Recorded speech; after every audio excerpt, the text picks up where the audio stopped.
Right now what we're going to do is show you how to replace this small keypad on like a treadmill. This has a quick start and a stop key, and if for some reason one of these keys is stuck or it's just not responding, we'll give you the instructions on how you want to replace this. Right here I have my replacement keypad.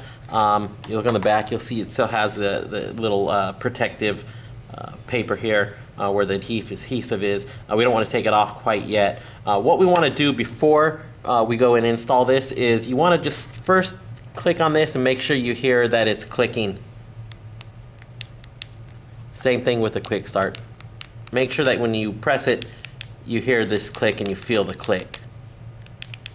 Another thing we want to do is, since I have my multimeter here, is I want to do a quick test using my multimeter and make sure that the keys are also responding. So I got my multimeter set for a continuity check. If I short these two pins, you can see that it makes a little beeping noise. And now I want to check between these two pins on the cable. And you'll see there's a little point here where you can just plug them in, put them there. You can hold it with one hand. And when I hit the quick start, I hear the beep. So that's working. The next thing I'm going to do is I'm going to check the stop key, and I'm going to use these two pins right here.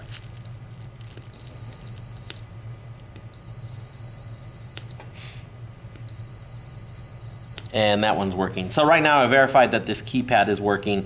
There's no problems. It's opening and closing the way it should. The reason I did this is that if during this process when you install this keypad, if you don't do it correctly, if you bend it, you push too hard on some points, you may cause damage. And you want to make sure it works before you put it in there. And that way once it's in there, if it's not working, well, maybe something happened during that install process.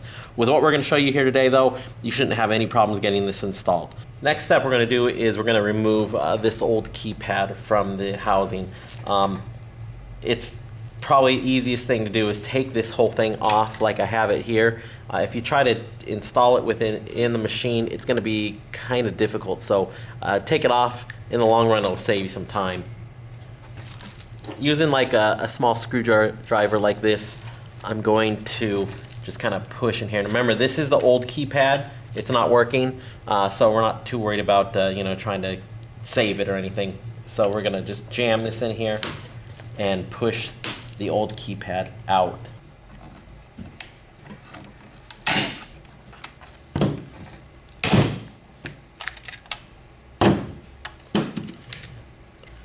There's our old keypad. You can see it's a little bit sticky and tough to get out. But just using some force and you can push it out. Just take it and discard the old keypad. The next thing you want to do is you want to look at this and make sure you don't have any residue. And actually this one came out real clean. There's no residue from the old keypad on there. If you do see some of this like adhesive stuck on there, you want to clean that off.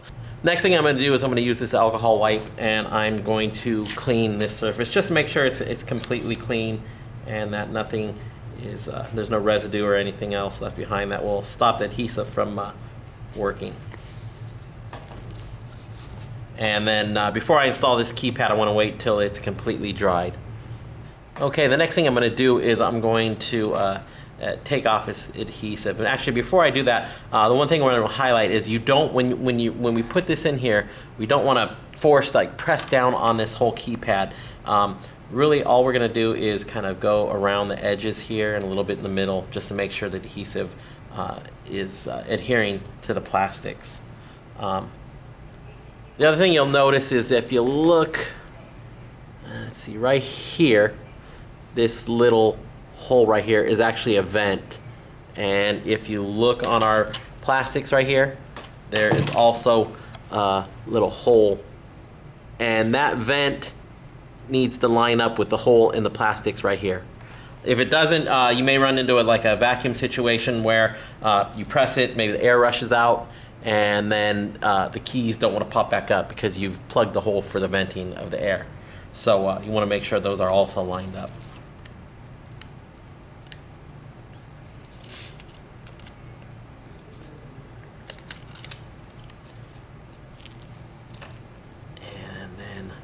next thing we're going to do is just slide the ribbon cable in there.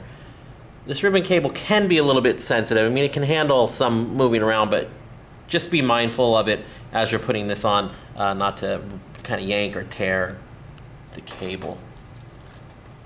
And then I'm going to just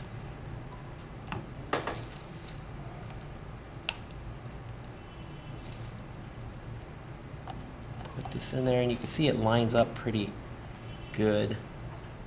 Before I press down, I'm going to look at my venting hole, and it looks pretty good.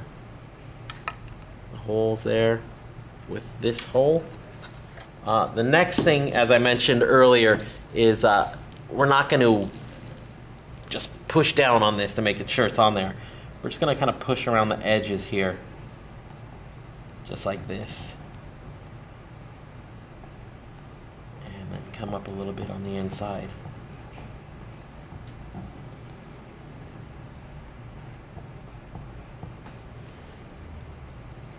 What we found is that if you try to keep pushing on these keypads, you can put some pretty good damage on them, especially just in this process of getting the adhesive on there. They are designed to be pushed during normal operation, but we recommend just going around the outside just to ensure that you don't put any damage on the mechanical components inside of this keypad. The next thing that I'm going to go ahead and do is I'm going to do a quick test again, just to make sure that they're not damaged. I don't want to go through the whole process of putting it back on only to find out maybe I messed something up or I damaged one of the ribbons or something in the process. So I'll just get my multimeter again, set it for a continuity check, and go here between the pin 1 and pin 5. And quick start is working. And pin 2 and pin 5. And my stop is definitely working. Now I can go ahead and just reinstall this, and we got a good operational keypad.